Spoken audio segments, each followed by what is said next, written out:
nuestra región de Alta Verapaz podemos decir que es mucha la actividad agrícola, pero también va implícito el asunto de la famosa migración. Cuando nosotros escuchamos de la palabra remesa, ¿qué entendemos nosotros por remesa? Alguien que me quiera decir remesa, ¿qué viene a nuestra mente? Digo, dinero, ajá. ¿Alguien más? Envío de dinero, exactamente. Y eso es el significado de remesa, porque tiene su origen de una palabra de latín. Ahorita no me recuerdo su origen etimológico, pero uno de sus significados es transferencia, envío de dinero, y generalmente se relaciona con lo que comúnmente conocemos nosotros, la inmigración. Y siempre asociamos la inmigración con todos nuestros connacionales que están especialmente en Estados Unidos.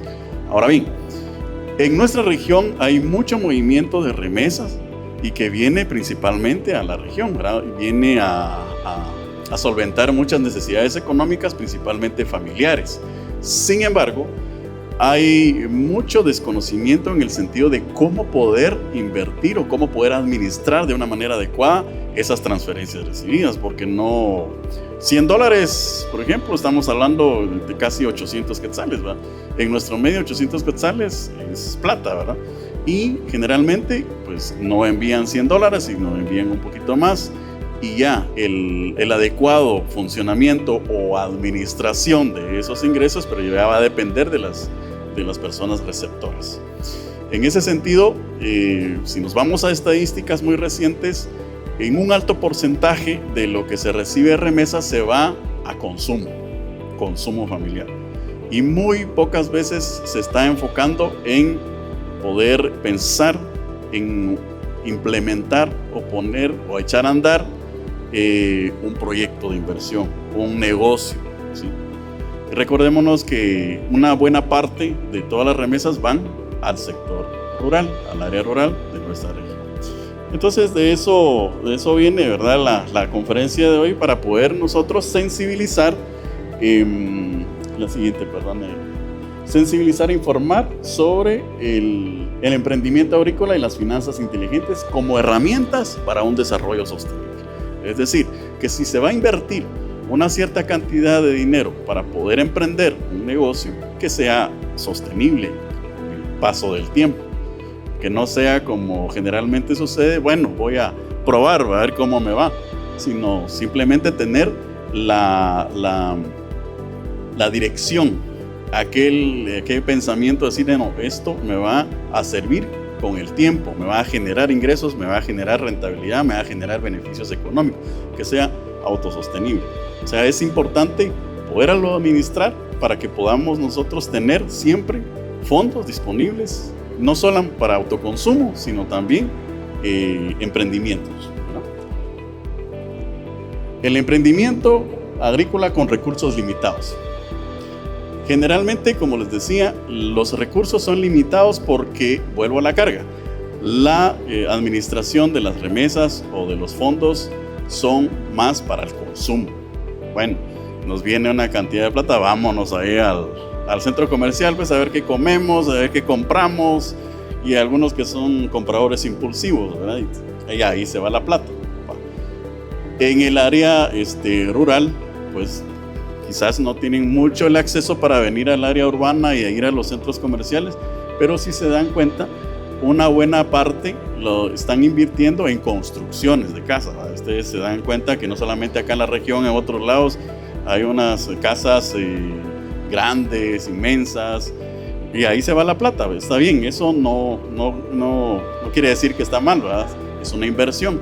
Sin embargo, la inversión está ahí, pero lo que se busca en este aspecto es de que la plata también, o parte de ese dinero que viene, esos fondos, se puedan transformar para que sea, nuevamente digo, autosostenible a través de un negocio como tal, ¿verdad? Pero ¿cómo podemos, refiriéndonos a emprendimientos agrícolas con recursos limitados? Vean ahí la diapositiva. Vamos a iniciar con lo que hay. Si tenemos solamente un porcentaje mínimo de lo que nos viene de los fondos que tenemos, pues tenemos ya la mentalidad de iniciar un negocio, pues vamos a iniciar, valga la redundancia, con lo que tenemos. ¿Cómo? El emprendimiento agrícola, para lo cual está enfocado este tema, es, por ejemplo, con las semillas locales. Miren, en nuestra región, de acuerdo a la experiencia que he tenido en cuanto a algunas empresas agrícolas, es que ya el cardamomo y el café, que sí tuvo su auge en 15, 20, 30 años atrás, no quiere decir que no tenga todavía su participación dentro del mercado, pero ha bajado un poco, ha mermado por diversas situaciones, ¿verdad? El cambio climático, la variabilidad de los aspectos macroeconómicos, porque sabemos muy bien que los precios del cardamomo y el café pues los establece el mercado internacional, y ha habido entonces una variación en ese sentido. En nuestra región pues se ha caracterizado porque el cardamomo y el café ha sido de una buena calidad, pero el cambio climático principalmente ha venido a afectarnos, ¿ya? Sin embargo, podemos nosotros diversificar, podemos nosotros considerar que hay otras semillas que podemos tomar en cuenta y que nos podemos valer de ellos para poderlos producir, ¿verdad? Para que puedan generarnos ingresos. Semillas locales. ¿Qué otro producto agrícola se ha vuelto en auge en nuestra región? En nuestra región, dependiendo de la tierra, del clima en nuestra región. Por ejemplo, el cacao. El cacao ha estado teniendo una buena participación en exportaciones. El cacao ahora es un producto agrícola muy cotizado, y hay países que están compitiendo con la calidad que tiene Guatemala, ¿verdad?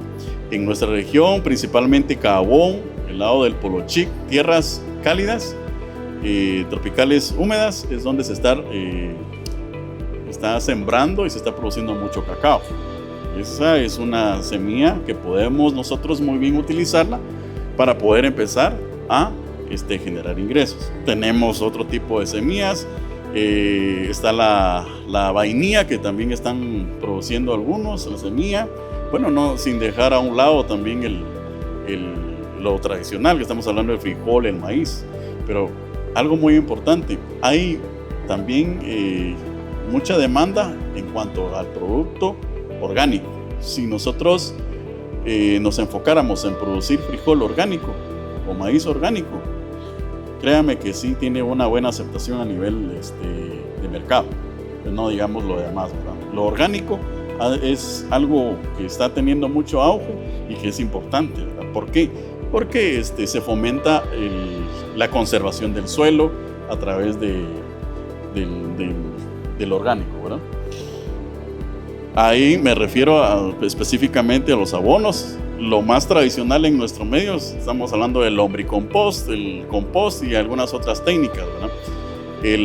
La degradación de la misma cáscara de la mazorca o del maíz, eso sirve como abono.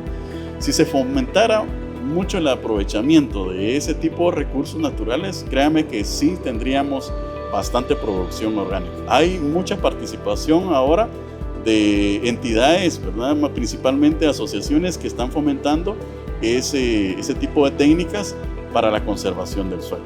La conservación del suelo y por ende, ¿verdad?, todo el medio ambiente. Ahora, ¿cómo es que nosotros podemos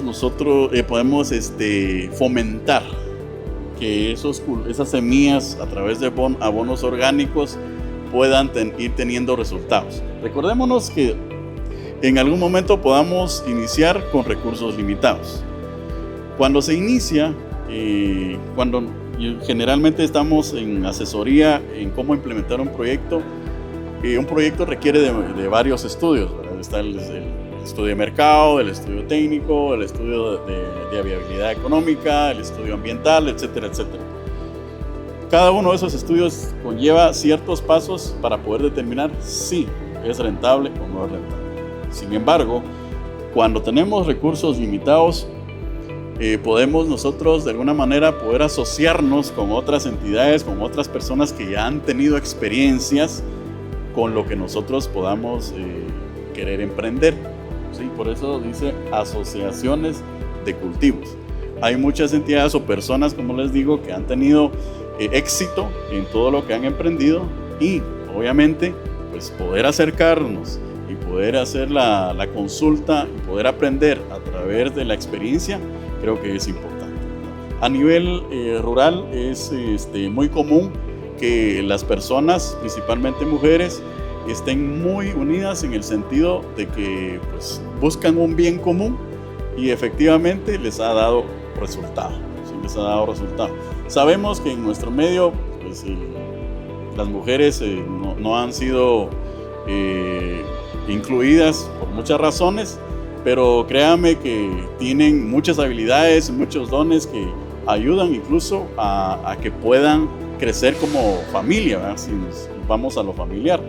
No me van a dejar mentir ustedes, pero si uno le da 100 quetzales a que lo administre una mujer, les aseguro que estiran ese billete. Uno como hombre es un poquito más práctico, pero vamos a eso, ¿verdad? Y hemos tenido muchas experiencias de grupos comunitarios de mujeres que han avanzado bastante, aún sin el conocimiento básico de sumar, restar, contabilizar, etc. Han salido adelante. He tenido yo conocimiento de experiencias en donde han iniciado solamente con 1,000 quetzales y al término de un año, óigame bien, al término de un año compraron, eso es de un grupo de mujeres de esta región de Chisec, al término de un año compraron una manzana de terreno. ¿Sí? Una manzana de terreno, pero ¿cómo lo hicieron? Entonces ellos empezaron a decir, lo que pasa es que nos organizamos y nos pusimos de una vez reglas entre nosotros que si va a llegar a nosotros una cantidad de dinero, la vamos a tener que saber administrar pensando que el objetivo es a futuro tener una manzana de terreno. Ok, ¿y en qué están ahora? Están buscando construir un salón para poder capacitarse, para poder estar ahí fomentando o trasladando a nivel comunitario, a los jóvenes principalmente, siempre el sistema de ahorro, ¿verdad? Y en la búsqueda de ser autosostenible. Siguiente, por favor. Cuando hablamos de herramientas compartidas, nos estamos refiriendo a que las experiencias de exportación, las experiencias de venta, las experiencias de mercadeo, sirven específicamente para poder trasladárselos a otras personas. Cuando hablamos de herramientas, no solamente estamos hablando de equipo, ¿verdad? Ese equipo tangible, ese equipo que normalmente conocemos nosotros, sino pueden ser herramientas intangibles. ¿Sí? Decirle una persona le dice a otra más joven, mira, es necesario que ahorres. ¿Sí? ¿Cómo? De esta forma, de esta otra forma. Se le está trasladando una herramienta, un conocimiento, ¿sí? A través también de las famosas experiencias que han tenido, ¿verdad? Siguiente, por favor. Todo esto va muy de la mano con una adecuada educación financiera. Cuando estamos hablando de educación financiera es porque necesitamos también formarnos, necesitamos capacitarnos, ¿sí? Pues los que tenemos la oportunidad de poder estar en aulas, ¿verdad?, universitarias o a nivel medio, creo que es importante aprovecharlo. Pero si nos enfocamos en el área rural, recuérdense que los recursos o la disponibilidad, ¿verdad?, son muy limitados. ¿Y eso qué significa? Que pues obviamente muy escasamente las personas van a tener ese interés. Pero como les repito, de acuerdo a las experiencias que hemos tenido, las mujeres principalmente a la hora de agruparse sin tener conocimientos básicos saben qué es el objetivo, tienen las metas trazadas y con poco conocimiento pues van ordenando bien los recursos que tienen, ¿verdad? Cuando hablamos siempre de la educación financiera nos viene a la mente, ¿verdad?, plata. ¿Qué hacer, ¿verdad?, con la plata? Y algo muy importante es el presupuesto. Cuando estamos hablando de presupuesto, recordémonos que esta es una palabra compuesta, ¿verdad? Estoy presuponiendo qué es lo que va a suceder. Es el presupuesto. Cuando nosotros nos sentamos a hacer, bueno, voy a gastar esto, tal cantidad, voy a comprar esto, vamos anotando, ¿verdad? En este caso, es importante realizar un presupuesto y separar, ¿verdad?, un presupuesto personal y del negocio. Cuando nos referimos a un presupuesto personal, nos estamos refiriendo a que no tenemos que mezclar nuestros ingresos o nuestras salidas personales versus el negocio, ¿sí? Es lo que comúnmente sucede en los pequeños emprendimientos, que consideran que todo lo que entra es ganancia, pero no han hecho una consideración en el sentido de decir, bueno, si yo voy a vender 1000 quetzales o 100 quetzales, pues tengo que sacar todos mis costos, todos mis gastos, porque hay una diferencia entre costo y gasto, ¿verdad? Todos mis costos, todos mis gastos del negocio en sí como tal. Y aparte voy a estar haciendo mi presupuesto muy personal, ¿verdad? Cuánto voy a gastar en mi combustible, en mis saliditas ahí a las ventas de comida, a los restaurantes, etcétera, etcétera. Es importante separar. Acá obviamente pues se va a necesitar de algún tipo de formación o capacitación básica que sea comprensible para que podamos separar bien eso. Repito nuevamente, es muy común que se mezclen esos dos tipos de presupuestos y a veces, generalmente, se tiene una pérdida, o a veces no se sacan los costos, no se sacan los gastos, porque tienen la mentalidad de que ahí va toda la ganancia. Algo muy importante también que no cuesta considerar son los famosos impuestos. Hay que tener mucho cuidado en ese sentido, ¿verdad? Sabemos que los impuestos sí tenemos que pagarlos sí o sí, y tenemos que tener un conocimiento básico en la forma que tenemos que pagar los impuestos. Sean emprendimientos pequeños, medianos o grandes, hay que contribuir. El ahorro. Fíjese que el ahorro, hay una regla que yo siempre traslado, ¿verdad? A nivel de aulas, hay una regla del 50, 30, 20%. 50%, 30%, 20%, y ya estamos sumando el 100%. ¿Qué quiere decir? Que el 50% de todos nuestros ingresos los vamos a destinar a cubrir todas las necesidades, obviamente que son urgentes, ¿verdad? Las necesidades del hogar, las necesidades, pago de deudas, todo lo que tenga que sí o sí considerarse salida de plata, un 50%. El otro 30% ya lo podemos considerar como ya gastos personales, como ocio, una salidita a un viaje, a ir a un restaurante, etc. Y el otro 20% destinado al ahorro. Esa es una regla básica. Por supuesto no está escrito en piedra, pero es importante tener esa base. Quizás ese 50% no sea suficiente. Podemos decir, bueno, un 60% voy a destinar para cubrir todas las necesidades, un 20% para ocio y otro 20% para ahorro, ¿sí? Sin embargo, el ahorro puede llegar a un mínimo del 10%. Un 10% sí o sí fomentarlo, ir a guardar. Porque al final eso nos sirve, ¿sí? Eso nos sirve para poder solventar alguna emergencia, algún compromiso posteriormente, ¿verdad? Cuando hablamos de un fondo de emergencia, ese es un fondito que también va mucho de la mano, ¿sí? De ese 100% podemos disponer, qué sé yo, un 100%, eso lo podemos nosotros decidir, un porcentaje. Lo importante es tener claro cómo distribuir ese 100%, ¿ya? Porque nosotros lo hacemos al revés a veces, ¿no? Unos 50% de ocio y un 10% para cubrir deudas, o 30%, y a veces a fin de mes ya estamos quebrando los dedos, ¿verdad? ¿Qué hacer? Eso es muy importante. Y créanme que cuando hablamos del sector rural, las mujeres principalmente están siendo muy formadas en ese sentido y lo han comprendido bien. Ellos se limitan muchas cosas en el hogar con tal de ir fomentando el ahorro. Esta experiencia que les digo yo acá en Chisec, y les preguntaba yo a ellas, ¿verdad? ¿Y qué es lo que hicieron? ¿Qué hacían ustedes si tenían que viajar a Cobán para poder hacer gestiones, ¿verdad? En el banco, etcétera, etcétera? Aquí nosotros hicimos una tabla, me decían ellos, una tabla de el pasaje, por ejemplo. el bus nos cobra 20 quetzales, eso le da. Comida, si nosotros nos vamos a sentar al mercado de Cobán o a un comedor normal allá en el centro, se nos cobran 20, 25 quetzales. ¿Qué hacemos nosotros? Acá no preparamos nuestros tayuitos, unos huevitos, lo llevamos y allá nos sentamos a veces en el parque cuando a la hora de que nosotros comamos. Bueno, nos ahorramos eso y los recursos que nosotros mismos estamos produciendo acá lo llevamos para comer, ¿no? Y a veces pues solamente compramos, qué sé yo, algún taco, algo mínimo 5 quetzales, pero vean, ya la mentalidad, ¿verdad? De poder aprovechar los recursos que tienen ellos con el fin de ahorrar, ¿sí? Sí.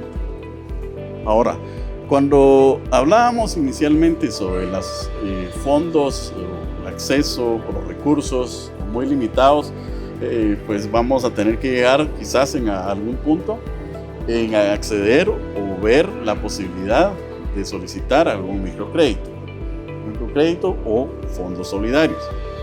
Pues cuando nosotros hablamos de crédito ya inmediatamente pues nos vamos a que es dinero ajeno, es dinero que nos van a dar y que obviamente lo vamos a tener que devolver pues con un valor adicional, que son los intereses, ¿sí? Esos son los créditos. Pero en este aspecto, para grupos comunitarios, pues, ustedes podrán ver ahí, hay stands en donde hay varias instituciones que seguramente ofrecen microcréditos.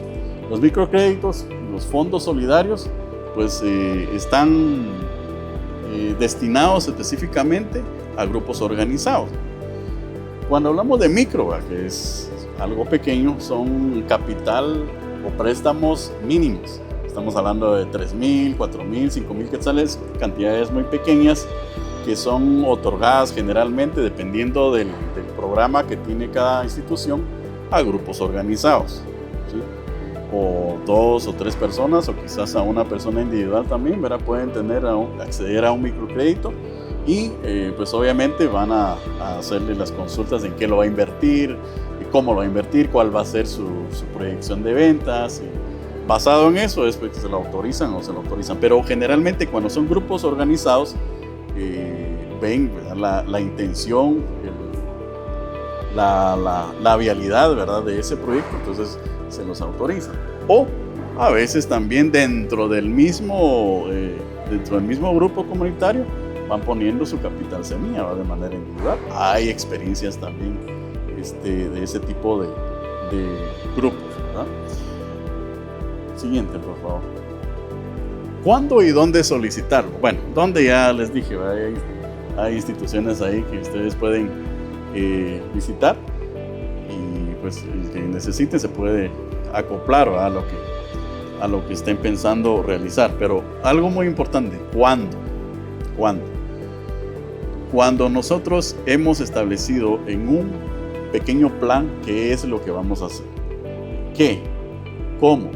¿Cuándo? ¿Cuánto? ¿Y por qué? ¿Sí? Cuando nosotros tenemos claras esas preguntas y tenemos las respuestas, entonces, bueno, y optamos por elaborar un presupuesto adecuado, hemos dicho, muy bien, voy a necesitar tanto y voy a ir a investigar, porque quiero implementar o poner en marcha mi proyecto tal fecha. ¿Para qué? Porque quiero tener fondos, beneficios y que sea autosostenible. Insisto, esto es importante considerarlo a través pues, de pequeñas capacitaciones, formaciones que pueden ser dirigidas, pues, solicitadas a las entidades financieras o a través de algún asesor también profesional, para que puedan entender los grupos de una manera muy básica, ¿verdad?, comprensible, y que puedan ser aplicables, ¿verdad? Los fondos solidarios generalmente están vinculados al capital que pueden aportar algunas organizaciones que están pues, sin ánimo de lucro, ¿verdad?, sino con el fin de fomentar el desarrollo económico autosostenible en comunidades. Tienen fondos que a veces no son reembolsables, ¿verdad?, pero hay ciertas condiciones para poder usar esa plata, ¿verdad? Hay ciertas condiciones y generalmente y con mayor frecuencia ahora están dando fondos reembolsables. Es decir, mire, les vamos a dar a ustedes como un grupo organizado 20,000 quetzales, por poner de ejemplo una cantidad, y les vamos a dar un periodo de gracia de 1 año para que después de ese año ustedes nos devuelvan ese capital que nosotros les damos, sin ningún tipo de interés, ¿verdad? Interés, gasto financiero, pues no. Y cuando ellos, el grupo comunitario, tienen clara la viabilidad del proyecto, claro los objetivos, lo echan a andar, ¿no? Y créanme que cuando se trabaja de una manera en conjunto, en equipo, manteniendo siempre las metas de los objetivos, devuelven esa plata, lo entregan y va creciendo. Pero, como les digo, son a través de fondos solidarios.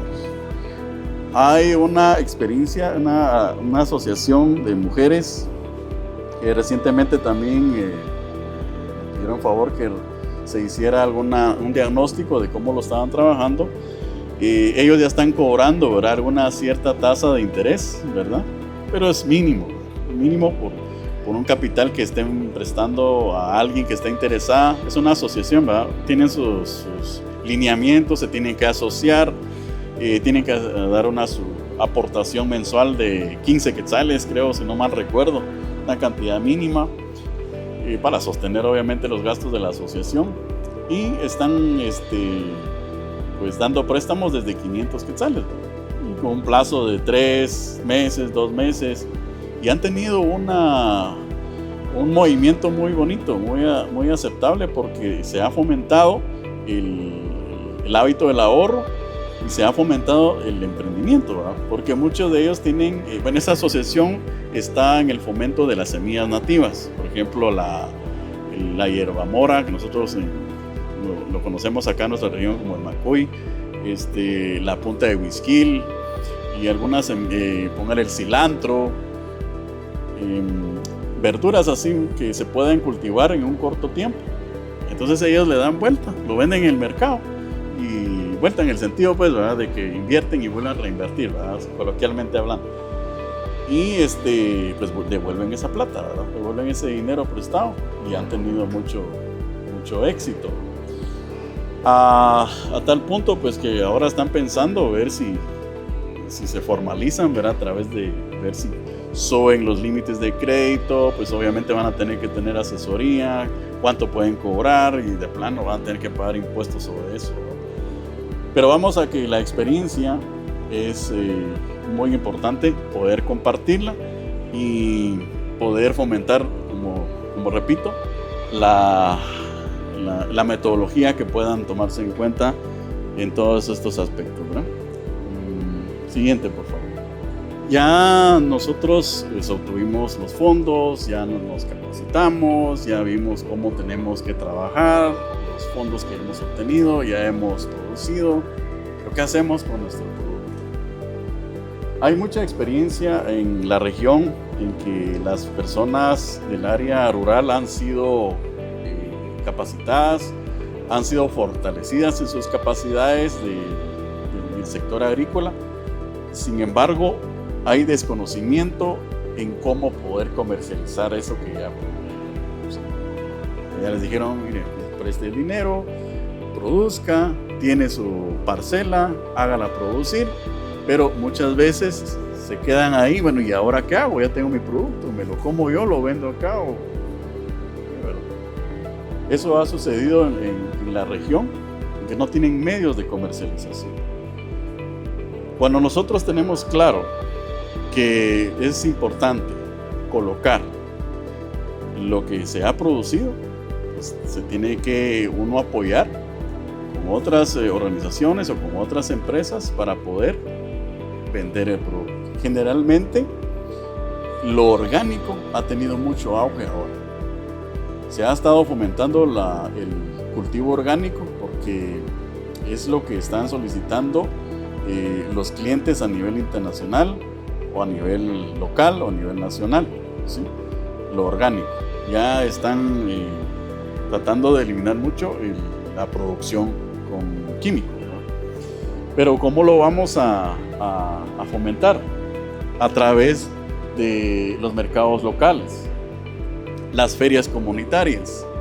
Las ferias comunitarias pues tienen como objetivo el poder vender el producto juntamente con otras instituciones o grupos, ¿verdad?, que han producido cierto producto agrícola y que están pues viendo cómo lo venden. Cuando hablamos de las ferias comunitarias, se hace normalmente en los mercados, o a veces hacen un evento en donde organizaciones se ponen de acuerdo y vendamos. Y créanme que hasta uno se sorprende qué productos son los que ofrecen y la forma en que preparan a veces esas plantas, esa comida regional con productos orgánicos, con productos naturales. Hasta uno siente la diferencia, ¿verdad?, en lo que generalmente está acostumbrado a comer, ¿verdad?, por ejemplo. Pero el fomento del mercado a través de las ferias comunitarias es muy importante. Las ventas directas. Les decía que cuando las personas tienen listo ahí su producto, ¿y qué hacen? Vienen a veces personas, yo te compro todo el producto, no tengas pena, y ahí te pago tanto, ¿sí? Pero los que llegan generalmente a comprar el producto y saben el valor comercial que pueden tener eso, pues pagan el producto con un valor mínimo. A eso se le llaman intermediarios. Pero los intermediarios ya después lo colocan a otro precio. Yo siempre, a través de la experiencia, hemos sido de la idea de eliminar intermediarios para que los productores directos tengan la ganancia de vida, ¿verdad? Les pongo este ejemplo porque en el cardamomo, pues el productor es el que está en el área rural, es el que menos gana. Obviamente hay intermediarios y posteriormente pues lo exportan. Entonces sería mejor que los productores directos tengan un acceso a un precio mejor, porque ellos son los que pues, sacan el producto. Y en este caso, pues las ventas directas serían lo mejor. Pero eso va de la mano con una adecuada formación, una adecuada capacitación, ¿verdad?, en el sentido de cómo poder colocar los productos. Las alianzas estratégicas son muy importantes. En nuestro medio hay muchas asociaciones, muchas cooperativas de comercialización que están en el mismo sentido, están con los mismos objetivos de comercializar los productos. Vuelta nuevamente, les digo que muchas instituciones pues apoyan a los grupos organizados y pues a través de alianzas estratégicas con otros grupos que tienen sus experiencias ya de comercialización, entonces ya pues trasladan el producto a los clientes potenciales. Por ejemplo, hay una asociación por este lado de Yendo al Quiché que está produciendo el famoso chile cobanero. El chile cobanero, ellos lograron hacer el contacto con una empresa de frituras en Guatemala. Entonces están vendiendo directamente ese chile a la fábrica esta y no van a los mercados locales, sino van directamente con el que se los compra. Y es un precio pues aceptable. Pero eso se logró a través de una alianza, ¿verdad? Porque había otra organización que les estaba vendiendo a esta empresa tomate orgánico para que hicieran salsas. Y el proveedor, el cliente, les dijo que si tenía a alguien o alguna organización que pudiera proveerles de chile cobanero. Y como eran asociaciones, se aliaron. Recibían la misma formación de una institución. Entonces les funcionó. Porque a veces empezar solos, buscar solos el mercado sí es factible, pero es un poco más lento. Cuando hablamos de mercados digitales, pues rápidamente nos enfocamos a la tecnología. ¿Quién no tiene ahora un teléfono inteligente? ¿Quién no tiene redes sociales, un perfil en Instagram, TikTok? Y no podemos decir ahora en las comunidades rurales de que no hay acceso. Unos 10 años atrás podríamos decir de que sí habían algunos lugares donde no había energía eléctrica. Yo conozco varias comunidades en donde no había energía eléctrica. Me recuerdo yo que para poder tener comunicación, yo tuve algunas experiencias ahí de capacitación. Tenía que comunicarme para acá, era solo con un frijolito, y me decían, mire, hay señal, pero solo hasta allá donde está aquel potrero, y súbase a ese árbol. El árbol que está ahí pelado es porque ahí se suben todos y espere su turno si hay 3 o 4 personas arriba. Bueno, y me iba yo, y efectivamente estaban 2, 3 ahí hablando. Bajaban y ya me tocaba a mí, un frijolito. Ahí valió el teléfono inteligente. Sin embargo, 3, 4 años atrás, ahora ya tienen ellos sus teléfonos inteligentes, principalmente los jóvenes. ¿Y por qué razón? Porque la tecnología llegó a esos lugares. No hay energía eléctrica, pero sí tienen sus paneles solares. Con los paneles solares generan energía. Ahí hay unas empresas que ya les van a vender antenas, ¿verdad? Para poder tener acceso. Les venden recargas electrónicas de internet. Ya tienen WhatsApp. WhatsApp entonces es un medio digital para poder comercializar. TikTok. Van ustedes a las comunidades, están los jóvenes viendo los famosos TikTok. Hasta ponen sus estados en TikTok. O sea, no podemos decir que no hay acceso a tecnología. En ese sentido, entonces, el sector rural, pues, obviamente no solamente van a tener el teléfono para estar viendo las historias de cualquier otra persona, sino que es de aprovechar ese medio digital para poder comercializar. Pues van a tener que tener una parte de formación, ¿verdad? De capacitación para poder venderlo. Y créame que es un medio muy, muy efectivo. Pues esa ha sido la pequeña intervención de participación mía.